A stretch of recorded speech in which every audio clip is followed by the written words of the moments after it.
ഇത് ഏറ്റുമാനൂർ പട്ടിത്താനം ബൈപ്പാസ് റോഡിലുള്ള പട്ടിത്താനത്തിന് അടുത്തുള്ള റോഡിൻ്റെ സൈഡിലുള്ള ഒരു ഭാഗത്തിട്ടേക്കുന്ന കക്കൂസ് മാലിന്യങ്ങളാണ്. ഇവിടെ മണം കാരണം രാവിലെ നടക്കാൻ പോകാനോ തൊട്ടടുത്തുള്ള കുടിവെള്ളം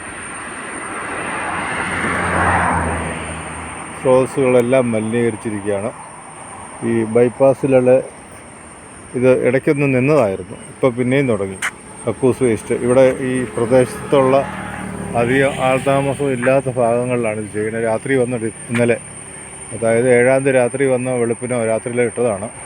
ഇന്ന് 8-ാം തീയതി ഞങ്ങൾ നടക്കാൻ പോയപ്പോൾ ഇവിടെ മണം കാരണം നടക്കാൻ പറ്റില്ല. രാവിലെ ഇത് തൊട്ടടുത്താണ് കുടിവെള്ളം സ്രോതസ്സ് കെട്ടിവെച്ചേക്കുന്നത്. അങ്ങോട്ടെല്ലാം ജലം വരികയാണ്. ഇത് വേണ്ട രീതിയിൽ കൈകാര്യം ചെയ്യാൻ. എൻ്റെ പേര് സുരേഷ് പിള്ളൈ, ഏറ്റുമാനൂരിൽ നിന്നാണ് സംസാരിക്കുന്നത്. ഇത് വേണ്ട രീതിയിൽ വാർത്തയാകുക. ഇതാണ് ബൈപ്പാസ് റോഡ്. ഇത് ഏറ്റുമാനൂരേക്ക് പാലാ റോഡിൽ നിന്ന് വരുന്ന സ്ഥലമാണ്.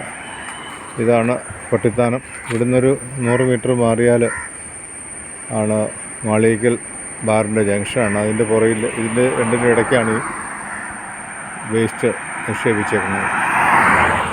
Thank you.